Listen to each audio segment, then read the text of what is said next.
graph is the only piece of information we have to start with. So by looking at our graph, we can tell that triangle ABC had to rotate so it would be facing in the same direction as its image, A prime, B prime, C prime. And it appears that it has rotated 90 degrees counterclockwise.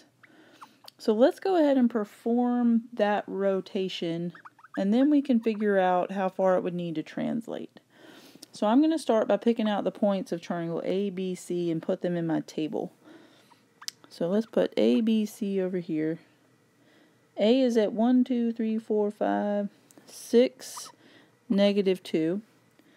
B is at 5, 0, and C is at 2, -2.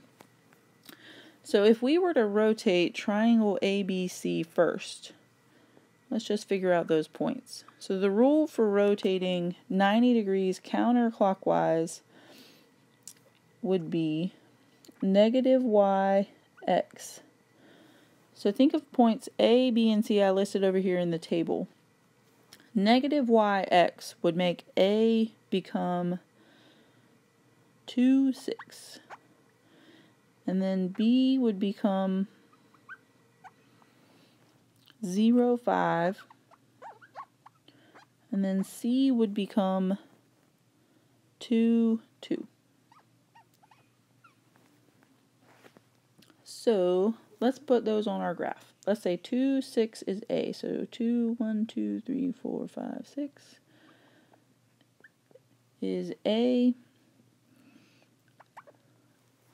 Let's see. I'm just going to put one little tick mark for now. B prime is 0, 5. So 1, 2, 3, 4, 5. Ooh, let me grab my pen. B prime, and then C prime is located at 2, 2. So that's if we just rotate triangle ABC, and then we're able to figure out the translation that occurred to get from where it is now to where that final one is located that we really need. So let's use C prime to C prime to make them the same. We'd have to go left 3, down 1. And then we have everything we need to put this picture together. So let's start by writing out our algebraic rule. If we rotate 90 degrees counterclockwise, that made it -yx. And then if it has to go left 3, think about it has to subtract 3 from what's in that first position. And then it had to go down 1.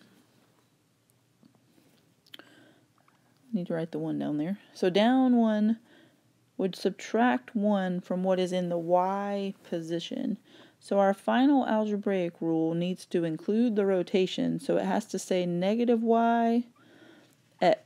But then it also has to include the translation that occurred after it rotated, so you want to subtract 3 and subtract 1 to the values you've already put for the rotation. Alright, so let's use our rule. I'm going to keep red for a minute and put it in our table. So -y minus 3 and x minus 1. So let's apply that rule to the points we wrote for A, B, and C. So -y minus 3 would be -2 minus 3, and then -0 minus 3, and then -2 minus 3. And then x minus 1 would be 6 minus 1, 5 minus 1, and 2 minus 1. Alright, so let's work that out. -2 would become +2. Minus 3 would be -1, and then 6 minus 1 is 5. -0 minus 3 is -3. 5 minus 1 is 4. -2 becomes +2 minus 3 is -1, and then 2 minus 1 is 1. And so what we should have now are the values for A prime, B prime, and C prime, which were given in our graph to begin with. So let's just double check that those would be in the right place. I'm just going to grab another color. So A prime, we're just checking, is it located at -1, 5? And it is. And then B prime is located at -3, 4. Good. And then C prime is at -1, 1. So all of those points do work with what we were given. That ensures that we have written down the correct composite transformation. And now we just need to write a verbal description of it.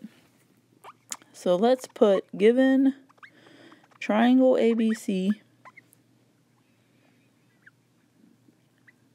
with A at 6, -2,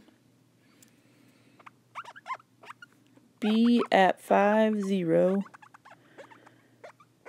and C at 2, -2. We're going to rotate triangle ABC 90 degrees counterclockwise and translate triangle ABC left 3 and down 1.